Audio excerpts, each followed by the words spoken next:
because you have a very big sports fan who calls the fan very often.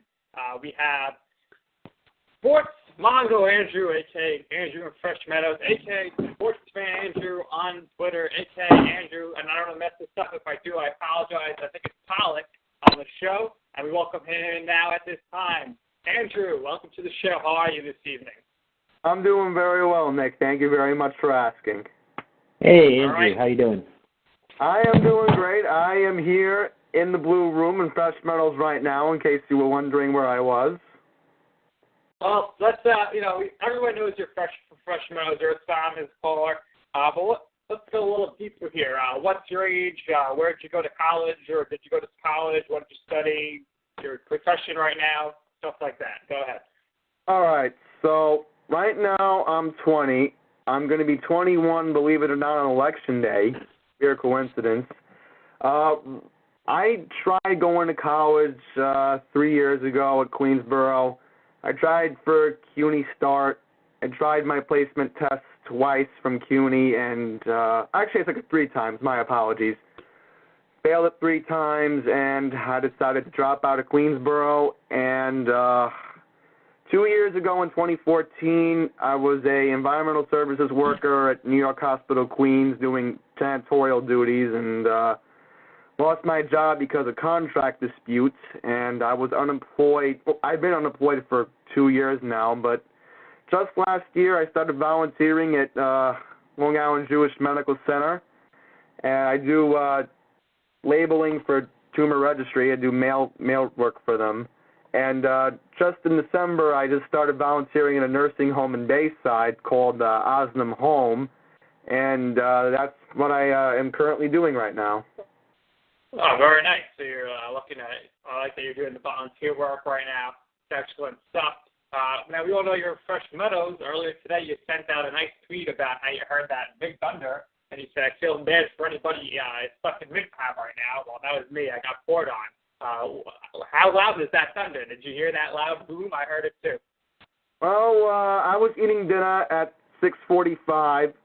My parents were eating with me, and we heard, and my mom was saying, that was a loud boom. I'm like, well, because Lee Goldberg on Channel 7 just said 6:45 was going to start to rain, Mom. And, we actually heard 2 thunder strikes, but it was, that made me thought spring is now here. So that's the first thought that came to my mind.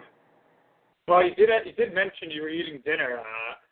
One question that we like to ask our listeners here now is, what's your go-to food when you go to get Chinese food? Oh, I forget the name of the place in Fresh Meadows, but I know where it is. There's a Chinese place I go to on Horace Harding right by, I think, 185th Street. Yeah, that's where we get our Chinese food from. I forget the name, but it's really good food they have there. I especially love the sesame chicken. Sesame chicken, yeah. John, you like sesame chicken? Or you Yeah, like I'm actually a General Child's chicken, but sesame chicken is probably my next go-to. All right, and then, so Andrew, let's really get into it here now. So how long have you been calling WFAN? What age were you when you started making calls? Well, I really want to start off with how I got into WFAN in the first place, so I'll start from there. Sure. Basically, I'd say around 2005, keep in mind, I was 10 years old at the time. I didn't even start calling the fan, but in 2005, I saw a commercial on Yes during a Yankee game that was promoting, Mike and the Mad Dog at the time, and everybody was saying, "Good afternoon, everybody," at the same time, and I was like, I should watch this show. And at the time, I didn't get home till about 3 or 4 o'clock because I was, at the private school in Long Island at the time, so I had my radio on me. And what I enjoyed most about the Mike and the Mad Dog program was hearing Chris's voice, because Chris was very entertaining those 3 years I listened between 2005 and 2008. And the day that Russo left, I was very devastated, and I basically took a year off listening to the fan because I was so devastated about it. But when I found out that Michael Jackson passed away, believe it or not, I actually started listening to Mike Francesa regularly after that. And My first ever call to WFAN, I'll say, was right after Superstorm Sandy because I wanted to talk about the Lakers with Mike Francesa, and just this past year, I started calling Mike because I realized I had the equipment to, start putting my videos up on YouTube, and ever since, I've called the fan since. Hey, Mike, I don't want to interrupt you, but I just wanted to let you know. All right, continue.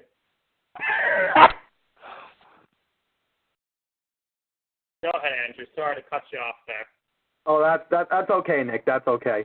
But yeah, I've been calling the fans since I'd say spring of last year, and it's been a fun ride the past year. I've enjoyed it very much.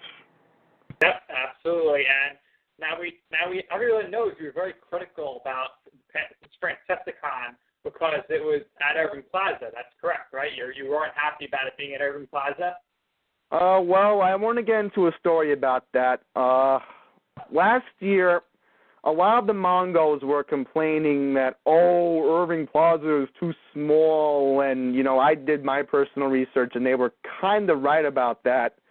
But this past Sunday, I was talking to Mark Mongo about the venue, and he agreed with me that, he said this setup was better than last year's, and I was thinking maybe Mark Mongo's onto something that, maybe we should keep Francesicon at Irving Plaza. Yeah, you got to keep it at the same place to make it consistent, especially when it's brand new, so people know where it's at. You move around too much, you might die. Irving Plaza is awesome. I love Irving Plaza personally. I saw the Foo Fighters play there in 2004. It was awesome. So, Andrew, but from what I saw in the pictures anyway, very tight in there. Everyone's all huddled over each other. I think your idea of moving it to Madison Square Garden or the theater at Madison Square Garden or Nassau Coliseum where Mike's from or the Jacob Javits Center seems like a good idea. You think you could try to make that happen anytime soon? The Coliseum's a dump. Well, no. They're actually renovating it. They're building a new Nassau Coliseum that will open in December, I hear. Yeah, the last time I was there was a dump. The Islanders losing in a dump. Oh, who's going to own that place? You're talking to an Islander fan. Who's the owner of the new Coliseum? Is it MSG? I am not aware of the owners, and I have not looked into it, but I from what the research I have done so far on the new arena out on Hempstead Turnpike, it's going to be brand new, and they're opening it in December of 2016. And now, I know you're from Fresh Meadows, and you have plans to Long Island this past Saturday. So why don't you explain to everybody out there that's confused as to why you didn't go to Francesicon, when you're a big Francesa fan, as to why you didn't go and why it wouldn't have made sense for you to go? Well, I have plans to hang out with friends in Franklin Square that night, and for me to go into Manhattan and first go into Franklin Square the same day would have not made complete sense because personally, I do not like driving. Well, I don't drive, but my dad does, and I agree with him that driving into the city is a hassle. So every time I go into Manhattan, I take the subway because it's easier, and I don't have to worry about, parking and, all that stuff. And to worry about getting onto the subway first and then getting to my house in Fresh Meadows and then driving out to Franklin Square, I mean, all of that to happen in one day would have not worked out for me. So that's the other reason why I did not go to Francesicon this past weekend. All right. And will you be at the Mike and the Magic reunion show, or will you at least try to call in if they're taking callers? Well, I might have plans on that evening, March 30th. Either way, on March 30th, I will be listening to the fan all day for the classic Mike and the Mad Dog audio clips, and hopefully, if I'm on the road, I will likely listen to the show live, or if I'm at my home, I will DVR it. But either way, I'll watch the Mike and the Mad Dog show live on MSG. Yeah. It's going to be. Go ahead, John. Sorry. I'm with you though. when Russo first left the show, I was very upset because Mike Francesa was kind of an ass, and Russo was the only person to ever kind of rein him in with fucking grumpy old man that he is. So, I do miss Russo as well. Yeah, everybody, it was a great program. Now Russo's over there, he has his own channel after him, but who the heck knows how many people actually listen to that show, because I'm never going to pay for Sirius or any radio. I'm going to listen to the radio for free. Nick, I actually heard that we're beating them in ratings. That's how fucking bad it is. Yeah, I heard that Russo he doesn't have to do anything these days. He has his own channel, but ratings they don't care about because they just needed a marquee name for sports. So if we're beating them in the ratings, that's great for us. That'd be really something special. Maybe one day, once Francesa retires next year, Russo decides to retire, they reunite somewhere on some sort of medium. Maybe even YouTube. So Andrew, we know you're a big YouTube guy. What inspired you to start posting your videos? Not only of your calls, but of other callers, and then your own personal shoot interviews where you're just talking to the camera. All right. Well, the camera stuff probably began when I saw people doing vlogs. I forget who started the vlog trend, but I think, vlogging is going to become a popular medium, and it already is by now. And I said to myself, this is a good way to get myself out there to Mongo Nation on other topics because, I can't be talking about sports all the time. And recently, I think a few months ago when I was on holiday break and during the holiday season that I decided to do, Star Wars, a video about Star Wars because everybody knows by now I'm a big Star Wars fan. And I did another video on Grand Theft Auto 5. And from there, I said to myself, vlogging is the right medium for me at this point. Yeah, I think a lot of people really enjoy your videos. They're just honest takes, which is great. Who are some other people you like to follow as far as posted videos, just Mongo Nation members or Twitter people? All right, I'll give you a few fellow favorite YouTubers that I like to watch. I'm into retro. Well, I like to watch retro gaming videos on occasion, so I'll watch Metal Jesus Rock. He's well known in the retro gaming community. He used to work at another company called Sierra a long time ago, but now he's very well known in the retro gaming community. And I also like to watch the Proclaim Gamer because he actually does a lot of fun videos with, other games like Mario and other crazy games that he can find. And right. How about Mike in New Haven? Oh, Mike in New Haven, yeah. I enjoy Mike in New Haven's videos. And who's the Z-Man or something I see you always interacting with? Yeah, Z-Man 1978 is a very big supporter of both our channels. Wonderful. Great stuff. And then so obviously we know you're a big Mike and the Mad Dog fan. Who are some other hosts that you really enjoy? And then also, who is your least favorite host? Okay, I'll give you my favorite host besides Francesa. That obviously is Steve Summers because I listen to him every night under the covers, schmoozing, talking SPORTS, and I enjoy his shows very much. I also like to listen to Evan Roberts when he's doing his own show. And also, I like Benico too. But in terms of least favorite people I do not like as a fan, there's two people. Number one is Craig Carton. I used to like Carton until he made fun of Tim and Milford last year. And then there's that other guy. I'm thinking of his name right now. I know it's on the top of my head. John Jastrzemski? No, not. Oh, I love JJ. He's the next Francesa. John, our my co-host, and JJ go way back. So, actually, Andrew, I was in high school. One more thing. Wait a second! You're not cut off the host?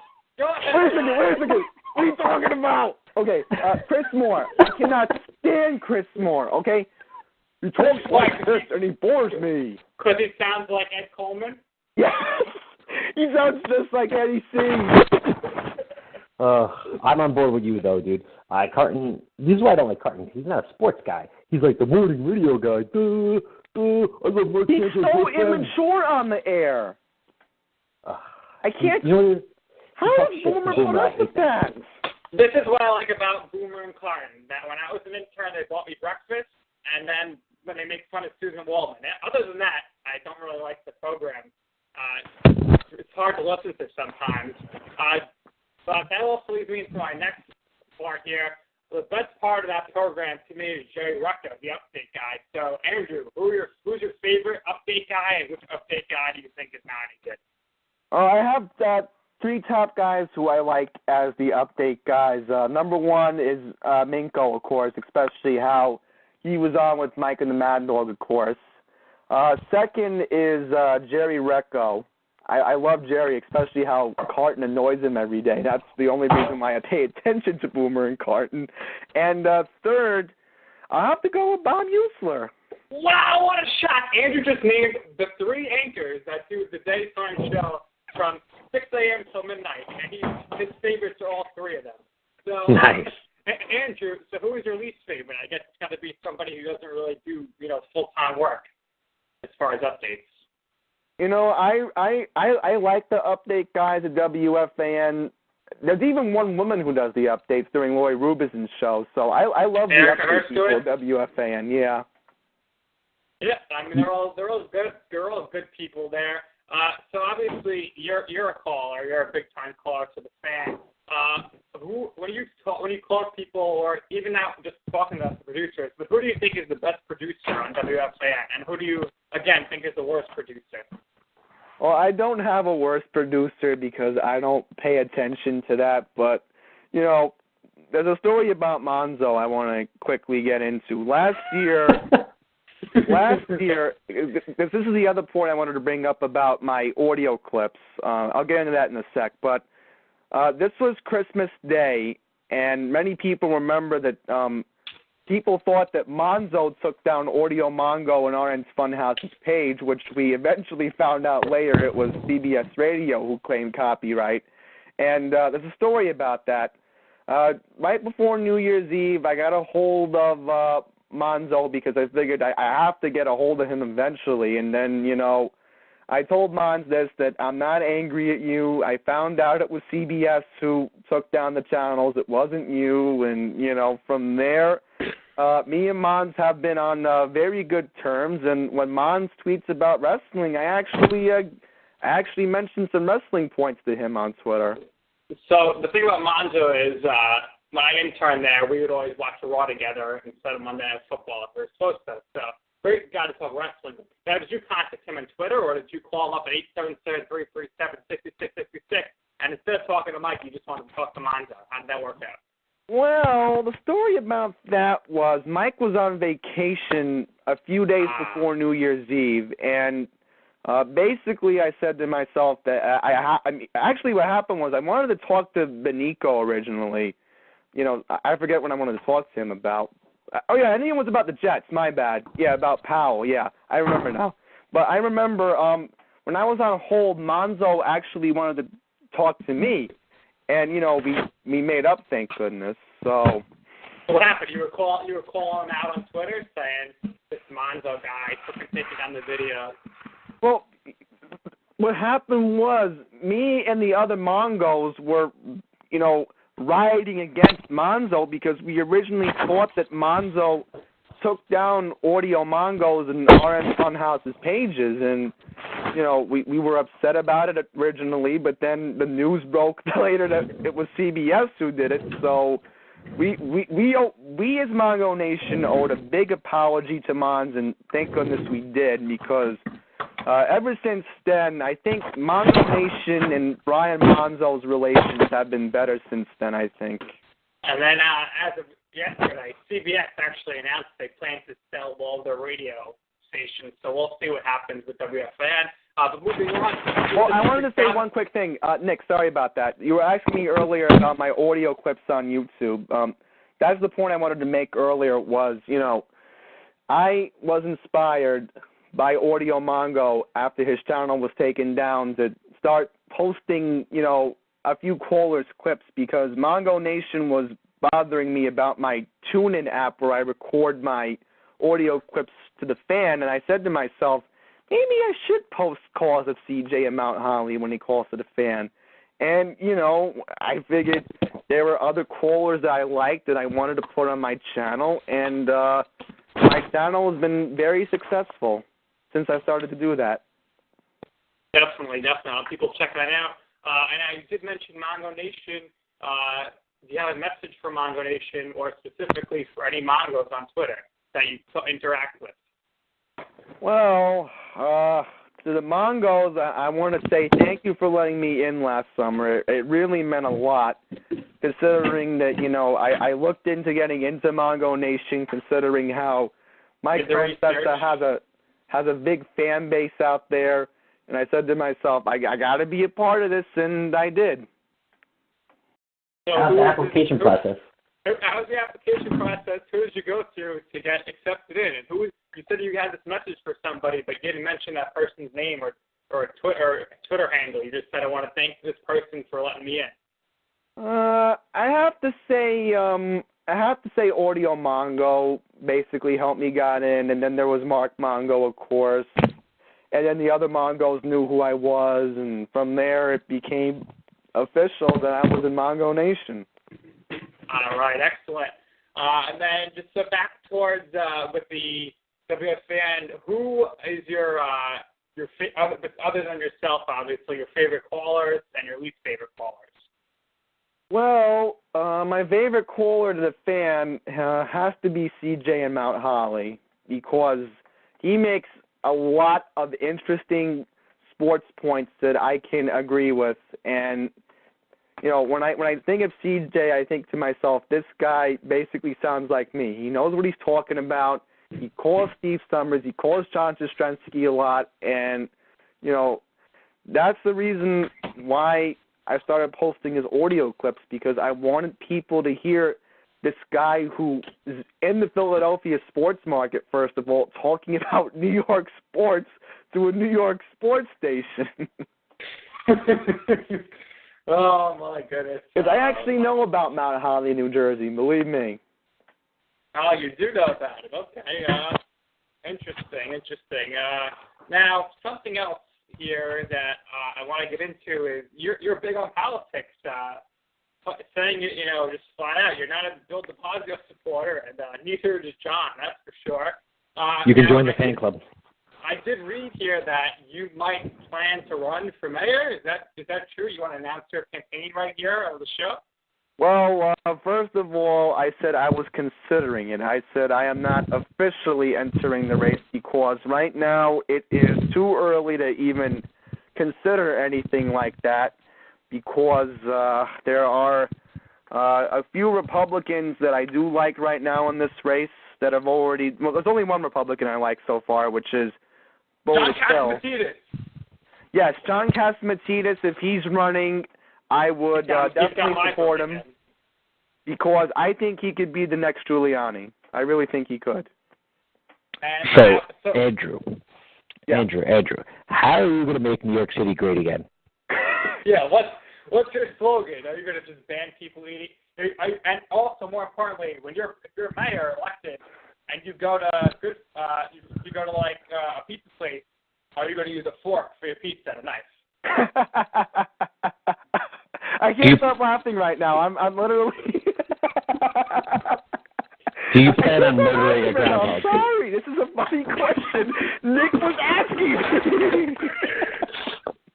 What the hell is going on over there in the blue room? I'm from Bayside, okay? I'm from Bayside, Queens, okay? From Queens, we do not eat pizza with forks, okay? So when I first saw that, here's the weird thing about that. I actually was in a pizzeria watching that in Bayside when it was happening. But, okay, on a serious note. You were watching a live stream of de Blasio eating pizza? Come on, man. Gotta find some better things to do. Well, because I had nothing better to do. I was watching the live stream of Eyewitness News. All right. So why don't you answer John's question? How are you going to make New York great again? What's your plan to get the bums off the streets? And what's your campaign slogan? Well, I haven't really thought of a campaign slogan right now, because, again, it's way too early to even consider entering the race, but I do want to get into my campaign strategy. Let's hear it. And by the way, anybody that wants to call in and ask Andrew any questions in regards to sport or his mayoral campaign, call in. This is great radio right now.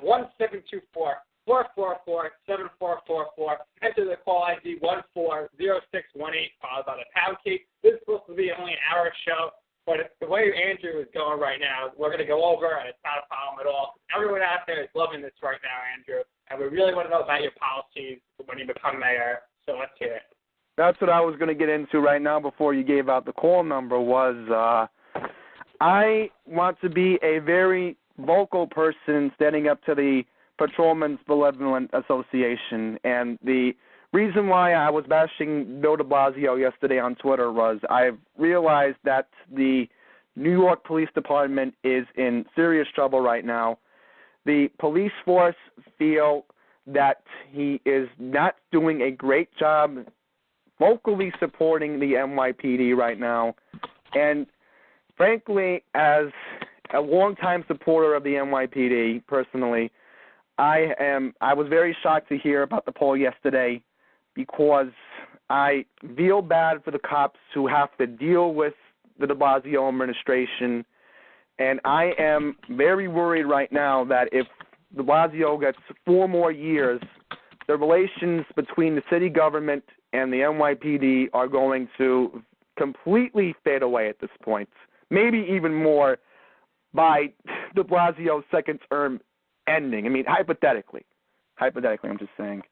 But the point is, I will be a very, very vocal supporter for the Benevolence Association. I'd have to agree, Andrew. Bill de Blasio has really shown his ass. You know, with all these that he got rid of those stop and frisks, so now everyone's carrying guns. You know, we got the 2 officers who were shot and killed. He did nothing about it. You know, the guy's a real ass, and he kills groundhogs. Let's not forget about that. Well, I was going to talk about stop and frisk. I would consider bringing it back because since stop and frisk was abolished, crime has gone up in this city, and it has concerned me a lot. I originally, back in 2013, was against stop and frisk, but now that the city has gotten worse since the stop and frisk policy has been dropped, crime has gone up, and we really have to consider bringing back stop and frisk at this point. I think I think if we need a chief strategy officer or campaign manager, I really think you should go with John over here. You know, he's got a military background. He's going for his master's degree. He's great with marketing. Speaking of marketing, grow your business with BM Solutions, and you can visit risesalesmarketing.com for a free marketing evaluation today. BM Solutions, helping your business evolve with the ever-changing online marketplace. So if you're looking for someone to help you with the marketing stuff, chief of staff, whatever, looking for a cabinet member, I would strongly consider John. Well, John, if you follow me on Andrew Sports Fan on Twitter, we'll talk more about it then. All right, absolutely. My only political experience was with Congressman Michael Grimm, and that did not work out very well. Oh, jeez. I don't even want to get into Staten Island politics. Well, we're not going to get into that, but Grimm's a good guy. Free Grimm. Free Grimm. Free Grimm. Free Grimm. Exactly. If Grimm's in, getting any trouble, I was almost certain he was going to run for mayor, but we'll see what happens. Maybe Dan Donovan will come out, and he'll be a good choice, other than, obviously, Andrew, who would definitely, without a doubt, be the city's youngest mayor ever. And then, maybe in 8 years we could be talking Andrew for president. But that's a discussion for another time. Going away from the politics here, so Andrew, we want to know, what is some of your favorite sports? But first, I want to know, what sports do you can't stand? It's just boring. You don't really care to watch. Well, I talked about this when I made the announcement on my YouTube channel yesterday, and I cannot stand golf. The only time I can ever watch golf is when Mike Francesa is doing play-by-play of it. Oh, first off, Mike Francesa sucks at play-by-play. He talks about himself too much, and the man's not even good at golf. I've seen him play. I actually went to one of those stupid the Boomer Carton golf things that he went to. He sucks. Oh, he's a terrible golf player because I only play mini golf. I heard Mike Francesa taught Roy McIlroy everything he knows. So I guess we heard different things. As far as Mike doing play-by-play, did we all hear Mike doing play-by-play of the UConn-Cincinnati game? Oh, that was hilarious. At least he's not sleeping, I guess. Man, Andrew, how could you not like golf? Golf is one of the best games ever. You think about it. It's tactical. It's calming. It's physical. It's baseball, but it's all by yourself. It's not the American pastime, but it's close. Well, I want to get into golf for a sec, but I want to tell the audience something pretty interesting about Mike falling asleep for a sec. This is my senior year of high school, okay? So one of the paraprofessionals... We have Sweetie Marty's calling in. Sweetie! Oh, never mind. Sorry. But on a serious note, right, this is my senior year of high school. So this was the fall of 2012. I distinctly remember it, and one of my paraprofessionals was talking about the Yankees, right, because they just clinched the American League East, and we brought up Mike Francesa for a weird reason, and he mentioned to me, when I ever get the chance, go on YouTube and watch the video of Mike falling asleep. And I'm like, what? Are you talking? First of all, I'm thinking to myself, are you talking about the WFAN broadcaster, Mike Francesa? And he's like, yes. You know who Sweetie Murney is? I'm like, of course, he's the lead Yankees beat reporter. And I'm thinking to myself, when I first see this video, I'm like, what in the world is he doing? What is this garbage about him falling asleep on the air? And then, of course, the prank calls came in which my personal favorite one was the Smurfs one, of course. Get on the car phone. The best, though, is the way Mike deals with it. Mike just goes, listen, I've been on the radio for 28 years. We're #1 in ratings. Listen, I'm sleeping. I wasn't sleeping. What do you do? You're a plumber? No one knows who you are. Listen, Mike didn't fall asleep. He told us we got to take him for his word here. Just resting his eyes. Yeah, he was up late the night before watching the game. He whatever. That's what he said, all right? So just before you go, criticize him. Just wait a second, all right? So let's Mike sleep anymore. I've actually heard that some fucking intern got him caffeine-free Diet Coke instead of regular Diet Coke, and that's why I fell asleep. Wait a second. Is this true? No. So let me just tell you guys, since I wasn't a real fan, as far as what the deal is with the Diet Coke. So imagine you're going to Costco and you're just like this huge thing of like the stacks and stacks of packages of bottled, in the package of Diet Coke. He just has like a whole thing of that, like a whole Costco shelf in his office. Doesn't he realize that Diet Coke is a sodium factory? I don't know. Maybe you should call him up tomorrow and ask him. First of all, I never bother Mike about the Diet Coke because he basically says, I don't have time for this garbage. I want to quote the great Donald Trump right here, but Donald Trump says he's never seen a skinny person drinking Diet Coke. Just saying. Wait, Trump actually said this? Yeah, on Twitter you can check it out. Oh, jeez, I didn't even know about this. So, Andrew, we know you're a big Islanders fan. Sorry to hear that. But what other teams do you like? What other sports? Well, right now, I still have to deal with the dysfunction that is the New York Knicks right now. With of course, Mike in New Haven, of course. So me and him still feel the same pain. And I'm a Yankees fan. I've always been a Yankees fan. And I love the New York Football Giants. How do you become a Yankee fan out in Long Island? Oh, I'm originally from Bayside, Queens. Even worse. So how do you become a Yankee fan? Even worse. You're in Queens. Derek Jeter. What about him? He's from New Jersey. Still, I as a kid, here's a story. As a kid, I've always admired Derek Jeter. It's a true story because as a fan, he's given me the best baseball memories, and I've fallen in love with the Yankees franchise altogether. But I did support the Mets in the World Series. I still got to show my Queen's pride.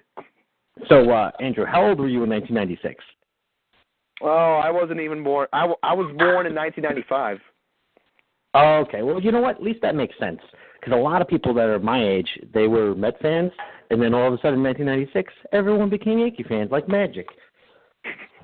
Well, right. the story about my Yankee fandom goes back to 2001 because at the time I was just a little kid, and, you know, I was scared about 9/11, of course, but then after I saw on the news that Piazza hit the home run and then Jeter hit the home run in the World Series, I felt that baseball was my scapegoat at the time because miracles were happening on the diamond, of course.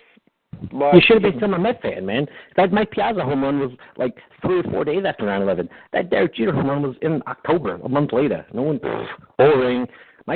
It's Mike Piazza who brought back the city. You know, the story about that was my mom got me a 2002 American League East shirt. She did.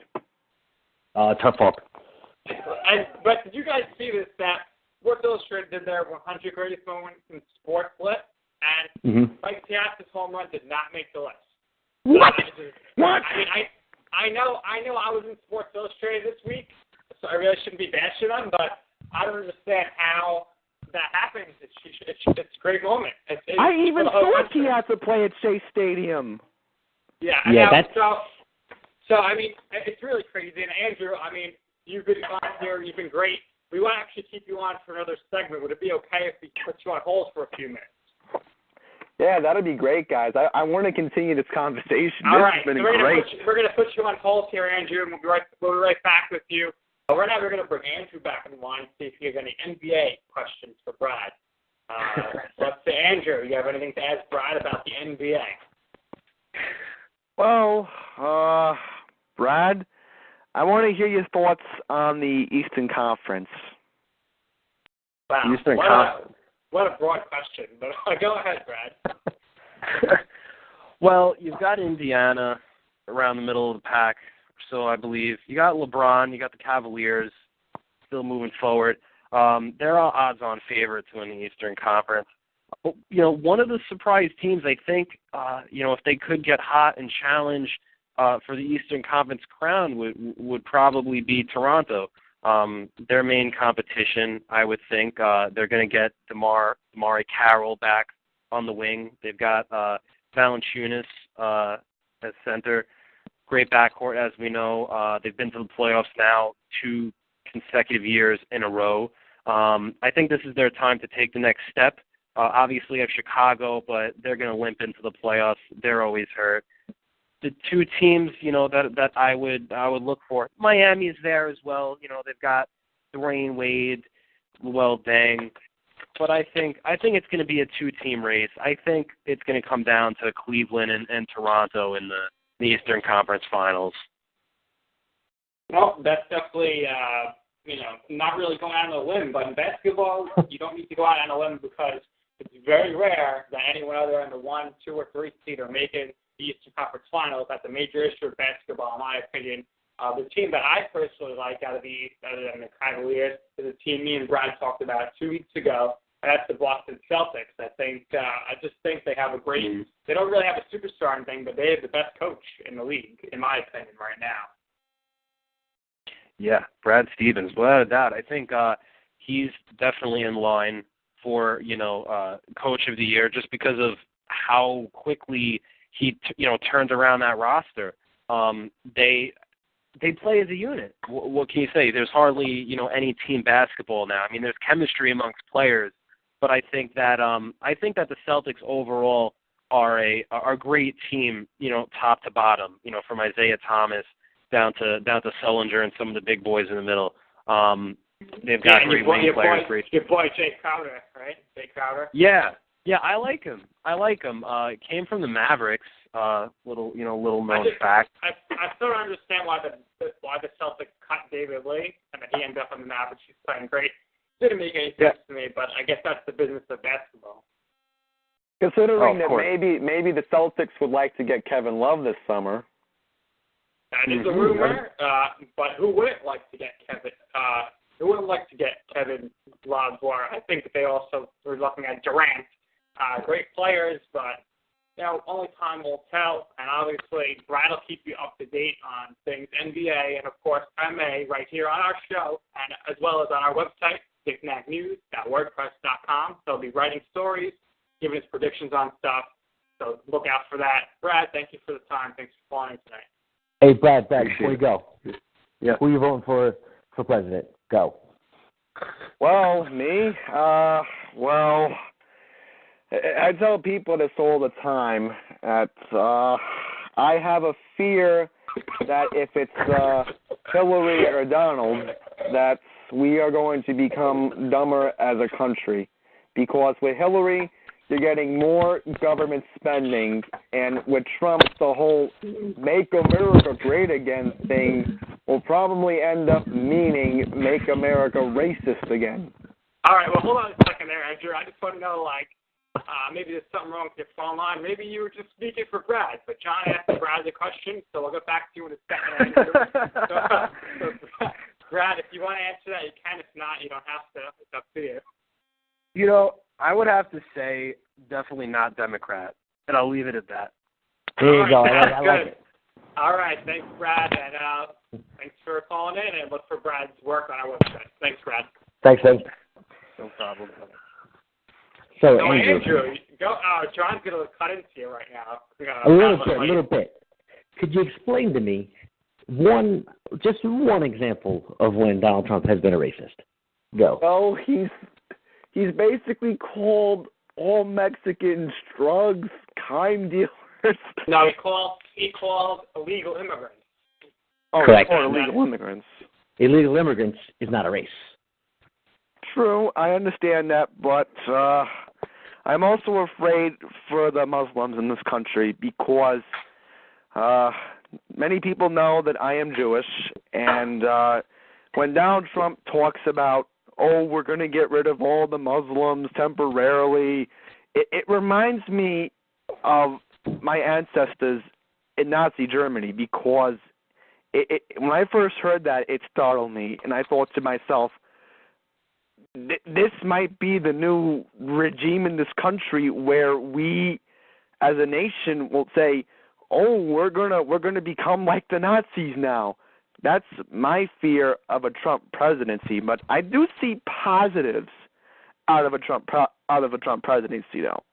Let me just jump in there for a second because I deal with this metaphor quite a bit, and I think it's because we're so sensitive about ever becoming a Nazi that this could be this is why it's a thing.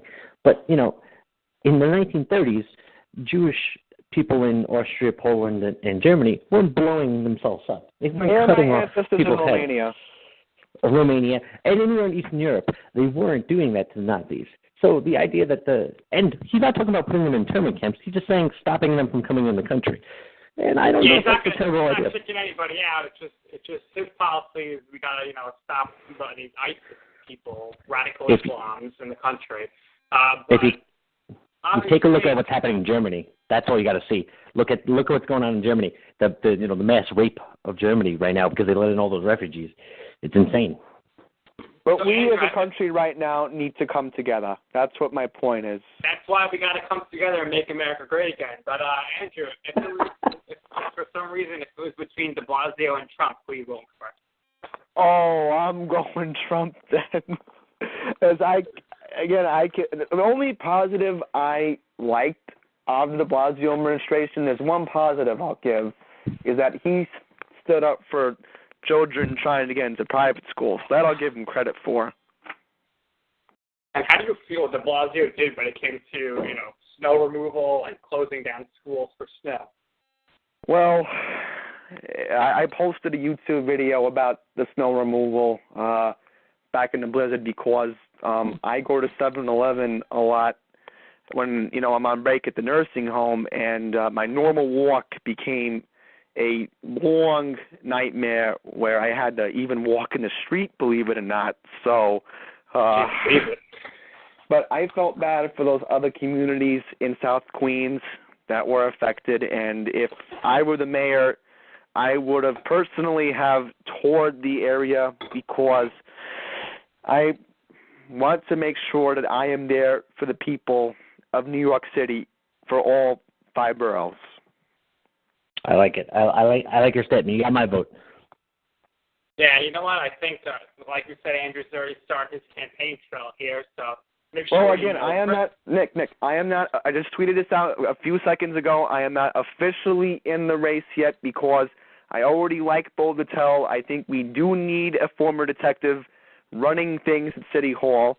And again, the only reason why I'm jumping in is if this race becomes dysfunctional. So far, the race has not become dysfunctional. You're doing what Bloomberg did with the presidency. You're doing some early polling to see, what would happen if you're out there. I just want you to know that if you end up running, you got to send me and John either a T-shirt or a button or pin or something saying, Andrew, whatever the year is, and because it's big here. You made your announcement here officially, pretty much that you might get into the race. We want to thank you for announcing that here. Now, one other thing we want to talk about, because you did mention it in the hype-up video to get people to watch the show, we got WrestleMania coming up in a few weeks here. Same night as opening day with the Mets, opening day with the Mets. So WrestleMania, real quick here, what's your take on what's going to happen at WrestleMania?